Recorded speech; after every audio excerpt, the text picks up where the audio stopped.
ময়দান আপডেটে সবাইকে স্বাগত জানাই। আপনাদের সঙ্গে কল্যাণী স্টেডিয়াম থেকে রয়েছি আমি সৌরভ। আর কিছুক্ষণ আগে এখানে কিন্তু আজকে কল্যাণীতে অনুষ্ঠিত হয়ে গেল ইস্টবেঙ্গল বনাম ক্যালকাটা কাস্টমসের মধ্যে একটা ভালো ম্যাচ, অবশ্যই ভালো ম্যাচ। তার কারণ ক্যালকাটা কাস্টমস যেভাবে আজকে ইস্টবেঙ্গলের বিরুদ্ধে ফাইট দিয়েছে, দারুণ লড়াই করেছে এবং 2-2 গোলে আজকের ম্যাচে শেষ হলো। এবং সব থেকে বড় ব্যাপার যে 2 গোলে এগিয়ে থেকেও কিন্তু কাস্টমসের একেবারে জয়ের সুযোগ ছিল। কার্যত কাস্টমসের অবশ্যই একটা কিন্তু নৈতিক জয় কিন্তু বলতেই হচ্ছে। তবে 2 গোলে প্রথমার্ধে এগিয়ে থেকে প্রথমার্ধ জুড়ে ক্যালকাটা কাস্টমস যেভাবে বিশ্বজিৎ ভট্টাচার্যের দল আজকে দাপট দেখিয়েছে ইস্টবেঙ্গলের মতো দলের বিরুদ্ধে, এক কথায় অনবদ্য, এবং 2 গোলে তারা কিন্তু এগিয়ে ছিল প্রথমার্ধে। এবার দ্বিতীয়ার্ধটা অনেকটা ইস্টবেঙ্গলের দাপট ছিল, যে কারণে দ্বিতীয়ার্ধে ইস্টবেঙ্গল 2টো গোল শোধ করে দেয় এবং 2-2 গোলে কিন্তু আজকের ম্যাচ ড্র হয়ে খেলা শেষ হয়েছে। এবং আপনাদের জানিয়ে রাখি, আজকে কিন্তু ম্যাচের শুরু থেকে আমরা প্রথম 15 মিনিটের দিকে যদি তাকাই, প্রথম 15 মিনিটে ইস্টবেঙ্গল 3 থেকে 4টে সহজ গোলের সুযোগ কিন্তু ইস্টবেঙ্গল নষ্ট করে। এবং ম্যাচের শুরু থেকে আমরা দেখতে পেয়েছি প্রথমেই গুইতের কাছে একটা সহজ গোলের সুযোগ নষ্ট করে, তারপর সঞ্জীব ঘোষ গোলের সুযোগ নষ্ট করে, এবং এরপরে আমরা দেখতে পেলাম জোসেফ জাস্টিন একটা গোলের সুযোগ নষ্ট করলেন। সুতরাং প্রথম 15 মিনিটের মধ্যে ইস্টবেঙ্গল 3খানা গোলের সুযোগ কিন্তু ইস্টবেঙ্গল নষ্ট করে, তা কিন্তু বলা যেতে পারে। এবং প্রথম থেকেই কিন্তু ক্যালকাটা কাস্টমস আজকে ম্যাচের শুরু থেকে অবিশ্বাস্য দাপট দেখিয়ে দুর্দান্ত ফুটবল তার উপহার দিয়েছে। এবং ম্যাচের 18 মিনিটে আমরা দেখতে পাই যে শ্লোক তেওয়ারি পেনাল্টিতে গোল করে ক্যালকাটা কাস্টমসকে এগিয়ে দেয়। এবং এই সময় আমরা ঘটনাটা দেখতে পেয়েছিলাম যে ক্যালকাটা কাস্টমসের ফুটবলার সুময় সোমকে যে চাকু মান্ডি আঘাত করে, এবং তার ফলে কিন্তু পেনাল্টি বক্সে ফাউল করার জন্য পেনাল্টি পেয়ে যায় ক্যালকাটা কাস্টমস। এবং পেনাল্টি পাওয়ার পর যে শ্লোক তেওয়ারির গোলে 18 মিনিটে ক্যালকাটা কাস্টমস ম্যাচে 1-0 গোলে কিন্তু এগিয়ে যায়। এবং তারপর থেকে আমরা দেখতে পেয়েছি এই গোলটার পরে কিন্তু খেলার মধ্যে আরো বেশি জাঁকিয়ে বসে ক্যালকাটা কাস্টমস, এবং বহু তারা কিন্তু ইস্টবেঙ্গলের দুর্গে আক্রমণ করছিল। 22 মিনিটে সৌরভ সেনের আবার একটা গোল ক্যালকাটা কাস্টমসের হয়ে, একটা দুর্দান্ত গোল। এবং সেই গোলে কিন্তু ক্যালকাটা কাস্টমস সমতা কিন্তু আরো বাড়ায়, ক্যালকাটা কাস্টমস কিন্তু ব্যবধান আরো বাড়ায় 2-2 এবং 2-0 হয়ে যায় খেলার ফলাফল। এই গোলটার পরে কিন্তু খেলার ফলাফল হয়ে যায় 2-0 গোলে ক্যালকাটা কাস্টমস এগিয়ে যায় এবং গোলের ব্যবধান বাড়ে। তবে এবং প্রথমার্ধ জুড়ে একচেটিয়া কার্যত কিন্তু ইস্টবেঙ্গলকে খুঁজে পাওয়া যায়নি। গোটা প্রথমার্ধ জুড়ে কাস্টমস কিন্তু একাধিক মানে বলতে গেলে আধিপত্য কিন্তু তারা কিন্তু জারি রেখেছিল এবং দুর্দান্ত ফুটবল উপহার দিয়েছে। তবে ম্যাচের প্রথমার্ধে কাস্টমসের দাপট থাকলেও ম্যাচের দ্বিতীয়ার্ধে অনেকটাই কিন্তু যে ভালো ফুটবল উপহার দেয় ইস্টবেঙ্গল, এবং দারুণ ফুটবল উপহার দেয়। এবং এই দ্বিতীয়ার্ধের শুরুতে কিন্তু ইস্টবেঙ্গলকে বেশ আকর্ষণীয় লেগেছে। তারা কাস্টমসের দুর্গ আক্রমণ করে ঘন ঘন আক্রমণে গিয়েছে, এবং তারপর সেই লড়াইয়ের কাঙ্ক্ষিত গোলটাও কিন্তু আসলো 61 মিনিটে। আমরা দেখতে পেলাম যে অনন্তর গোলে কিন্তু ইস্টবেঙ্গল কিন্তু খেলায় ফেরে এবং খেলার ফলাফল হয়ে ব্যবধান কমায়, গোলের ব্যবধান কমায় এবং 2-1 হয়ে যায় খেলার ফলাফল।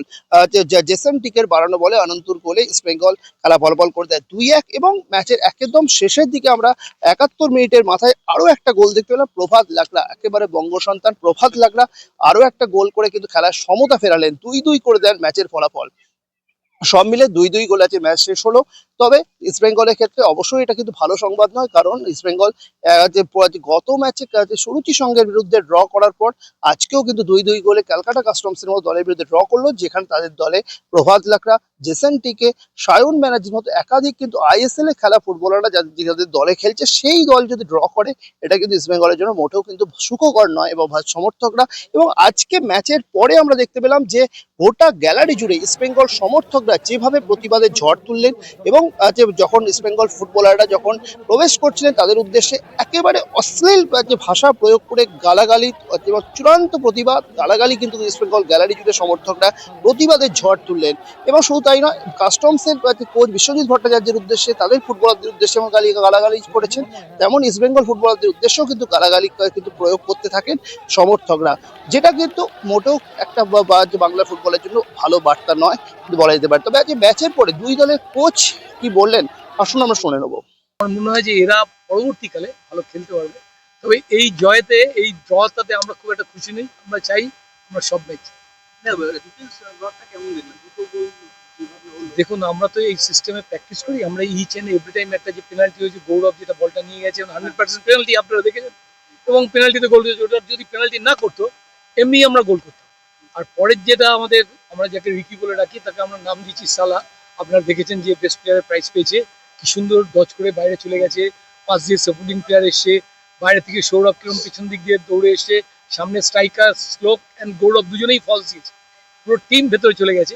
আমরা এইগুলো প্র্যাকটিস করাই এবং সেইগুলোর উপর তোরা খেলেছে এবং সৌরভ অসাধারণ ফুটবল গোল করে দিয়ে গেছে। বেশিরভাগই বাঙালি। তো এটা কি একটা বাঙালির ফুটবলারদের জয় বলা যায় ইস্ট বেঙ্গলের জন্য? অ্যাকচুয়ালি এটা তো আইএফ এর প্রচেষ্টা বাঙালি বাড়ানোর ক্ষেত্রে। আর আমরা যখন টিম করি প্রথম থেকেই আমাদের চেষ্টা ছিল যে 100% বাঙালিদের দিয়ে টিম করব। তা টিম করার ক্ষেত্রেও তখন থেকে প্রসেসটা শুরু হয়েছে। এবার এই ম্যাচে দেখেছো যে আজকে 9টা দুটো ছিল, মানে 9টা দুটো ছিল, মানে দুটো বাইরের ছিল এবং 9টা বঙ্গ সন্তান ছিল। তো আমরা এটাই চাই, আমরা যেদিন 11টা খেলতে পারবো ইস্ট বেঙ্গলের এগেনস্টে বা বড় টিমের এগেনস্টে এবং যেদিন জিততে পারবো সেদিন আমরা সব থেকে বেশি খুশি হবো। For East Bengal fans, I'm saying sorry for today's draw. It is, we miss a lot of chances. Second half, we 4 goal open chances. We lose the chances and we consider 2 goals. But I know we will score. But see, we simply lose my 3 point. I am very sad. We will see what will we do for the next match. I will train because now we are training in artificial turf in NC. It is in my concern. It is affected to the players. Calcutta is very not only my team.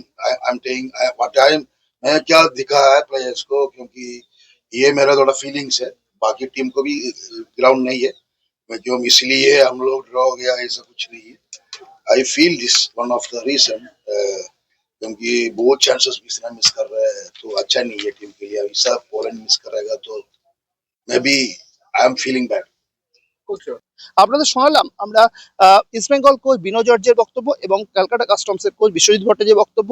Biswajit Bhattacharya কিন্তু তিনি জানিয়েছেন যে যে ম্যাচটা জিততে পারলে আরো খুশি হতাম, জিততে না পারলে মোটেই সেখানে কিন্তু আমি খুশি নই। ম্যাচটা জিততে চাইছিলাম কিন্তু সেই জেতা সম্ভব হয়নি, তবে যে পয়েন্ট পেয়ে কিছুটা হলেও কিন্তু স্বস্তি পেয়েছেন তা কিন্তু জানাচ্ছেন। অন্যদিকে বিনোদ জর্জ তিনি কিন্তু যথেষ্ট হতাশ দলের পারফরমেন্স নিয়ে, তিনি কিন্তু মোটেও খুশি নন। তবে তিনি বলেছেন যে আগামী ম্যাচে কিন্তু দল আবার চেষ্টা করবে যে যাতে দল কামব্যাক করতে পারে, তা কিন্তু বলা যেতেই পারে। কল্যাণী থেকে সৌরভ রায়ের রিপোর্ট, ময়দান আপডেট।